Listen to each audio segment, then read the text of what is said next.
खुलुमबाय स्टुडियोआव दङ उदांस्रि मोसाहारि हादरनि राजथावनि दिल्लीआव गुबुंले उखुन्दैया फिन गिथावना महर लादों हादरनि राजथावनि दिल्लीनि बारनि गुना एसे मोजाङाव फैनायनि उनाव फिन गिख्रंथाव थाखोआव गोग्लैदों थांनाय फुंनि समाव दिल्लीआव बारनि गुना एसे जौगादोंमोनब्लाबो नाथाय मोनाबिलि 6 रिंगानिफ्राय फिन गिख्रंथाव थाखोआव गोग्लैफिनदों नंगौ दिल्लीनि मोन 39 स्टेशनफोरनि गेजेराव मोन 19 स्टेशनफोरा AQI-खौ 400 नि गोजौआव रिपर्ट खालामदों बेनि गेजेरावनो जाहांगीरपुरीआ बयनिख्रुइ बांसिन AQI-आ 445 रेबगान्थिदों थारैनो दिल्लीनि बार गुना फिन आरोबाव गोब्राब थाखोआव गोग्लैदों जेराव 24 घन्टानि सानजेर बार गुन इन्डेक्सआ थांनाय मोनाबिलिनि 6 रिंगायाव 400 सिम सहैबाय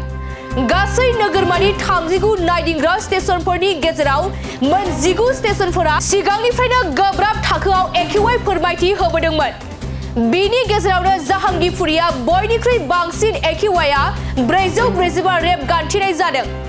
गिथावना बार गुबुंले जानाया दिल्लीनि सुबुंफोरनि थाखाय खैफोद लाबोदों बेराफारसे बार गुबुंले जानायनि जाहोनावनो थागिबि सुबुंफोरा हां लानायनि जेंनाजों लोगोसे बायदि रोखोमनि बेरामफोराबो सोमजिदों नंगौ हादरनि राजथावनि दिल्लीआव फिन AQI-नि गिख्रंथाव थाखोआव खुलुमबाय स्टुडियोआव दङ उदांस्रि मोसाहारि हादरनि राजथावनि दिल्लीआव गुबुंले उखुन्दैया फिन गिथावना महर लादों हादरनि राजथावनि दिल्लीनि बारनि गुना एसे मोजाङाव फैनायनि उनाव फिन गिख्रंथाव थाखोआव गोग्लैदों थांनाय फुंनि समाव दिल्लीआव बारनि गुना एसे जौगादोंमोनब्लाबो नाथाय मोनाबिलि 6 रिंगानिफ्राय फिन गिख्रंथाव थाखोआव गोग्लैफिनदों नंगौ दिल्लीनि मोन 39 स्टेशनफोरनि गेजेराव मोन 19 स्टेशनफोरा AQI-खौ 400 नि गोजौआव रिपर्ट खालामदों बेनि गेजेरावनो जाहांगीरपुरीआ बयनिख्रुइ बांसिन AQI-आ 445 रेबगान्थिदों थारैनो दिल्लीनि बार गुना फिन आरोबाव गोब्राब थाखोआव गोग्लैदों जेराव 24 घन्टानि सानजेर बार गुन इन्डेक्सआ थांनाय मोनाबिलिनि 6 रिंगायाव 400 सिम सहैबाय गासै नोगोरमानि 39 नायदिंग्रा स्टेशनफोरनि गेजेराव मोन 19 स्टेशनफोरा सिगांनिफ्रायनो गोब्राब थाखोआव AQI फोरमायथि होबोदोंमोन बेनि गेजेरावनो जाहांगीरपुरीआ बयनिख्रुइ बांसिन AQI-आ 445 रेबगान्थिनाय जादों गिथावना बार गुबुंले जानाया दिल्लीनि सुबुंफोरनि थाखाय खैफोद लाबोदों बेराफारसे बार गुबुंले जानायनि जाहोनावनो थागिबि सुबुंफोरा हां लानायनि जेंनाजों लोगोसे बायदि रोखोमनि बेरामफोराबो सोमजिदों नंगौ हादरनि राजथावनि दिल्लीआव फिन AQI-नि गिख्रंथाव थाखोआव खुलुमबाय स्टुडियोआव दङ उदांस्रि मोसाहारि हादरनि राजथावनि दिल्लीआव गुबुंले उखुन्दैया फिन गिथावना महर लादों हादरनि राजथावनि दिल्लीनि बारनि गुना एसे मोजाङाव फैनायनि उनाव फिन गिख्रंथाव थाखोआव गोग्लैदों